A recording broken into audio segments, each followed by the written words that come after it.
Hello guys, नमस्कार। मैं के कोचिंग सेंटर से कुलदीप सिंह अपने YouTube channel written by Kuldeep में अपना अगला टेंस यानी कि पास्ट इंडिफिनिट टेंस को लेकर के मैं आप लोगों के सामने फिर से उपस्थित हुआ हूं। जैसा कि आप लोगों को पता है कि हम वन बाय वन करके हम पूरे प्रेजेंट के सारे पार्टों को ख़त्म कर चुके हैं।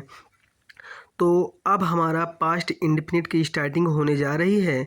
तो आप लोग ध्यान से इस टेंस को भी सुनिएगा, जिससे अगर आप सही से सुन लेंगे तो पूरे टेंस की जानकारी बहुत ही अच्छे तरीके से आप लोग कंप्लीट कर लेंगे।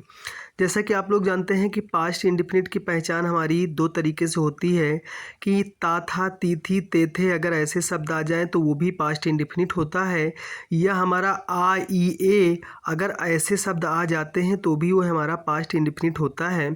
तो इसका क्या होता है कि अफर्मेटिव सेंटेंस बनाने का नियम होता है कर्ता प्लस वर्ब की सेकंड फॉर्म प्लस कर्म प्लस अन्य शब्द।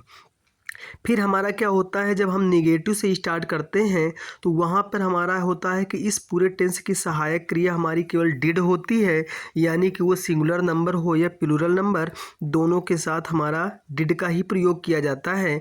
यानी कि अगर हम निगेटिव से बात करते हैं तो उसका बनाने का नियम हो जाता है कर्ता प्लस सहायक क्रिया डिड प्लस वर्ब की फर्स्ट फॉर्म प्लस कर्म प्लस अन्य शब्द।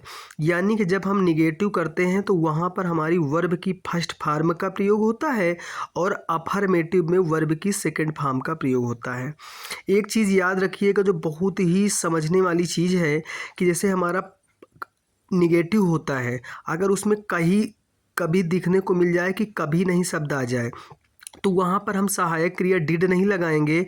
वहाँ पे हम क्या करते हैं कि जैसे कि मान लीजिए सब्जेक्ट लिखेंगे, फिर हम क्या करेंगे कि कभी नहीं यानी कि नेवर लिखेंगे। फिर उसके बाद हम वर्ब की फर्स्ट फॉर्म का प्रयोग ना करके वर्ब की सेकंड फॉर्म का प्रयोग करते हैं। फिर उसके आगे सेम हमारा वैसे ही होता है, यानी कि डिड का प्रयोग हटेगा तो वहाँ पर वर्ब की सेकंड फॉर्म लग जाएगी और नेवर लग जाएगा। ये हुआ।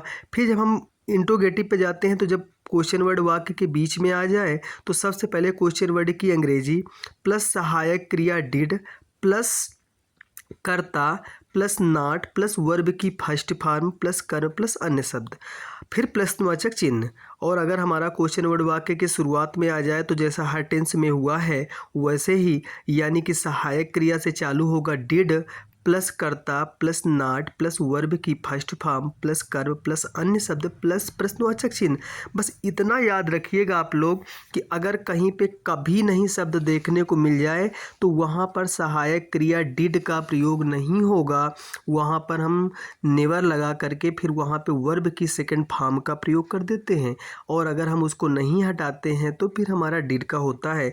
यानी कि इकलौता केवल पास्ट इंडिफिनिट ही एक हमारा ऐसा टेंस है जिसमें वर्ब की सेकंड फॉर्म का प्रयोग होता है, वो भी अफर्मेटिव में। बाकी सभी कर्ताओं के साथ हम डिड का प्रयोग करते हैं, वो चाहे सिंगुलर हो या प्लूरल हो। नहीं, कभी नहीं वाले में मैंने बताया कि नेवर का प्रयोग हो जाएगा और तो वर्ब की सेकंड फॉर्म का प्रयोग होगा, वहाँ पर डिड का प्रयोग नहीं किया जाएगा। तो वन बाय वन करते हुए हम यहाँ पर पास्ट इंडिफिनिट टेंस को भी पूरी तरीके से ख़त्म कर लिए हैं।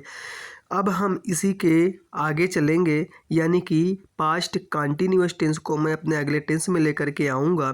तो आप लोग ध्यान से ये 5 जो मैंने उधर के 4 यानी कि इंडिफिनिट कंटिन्यूअस, परफेक्ट और परफेक्ट कंटिन्यूअस और इधर पास्ट इंडिफिनिट, इन 5 टेंसों को मैंने वन बाय वन करके ख़त्म कर दिया है।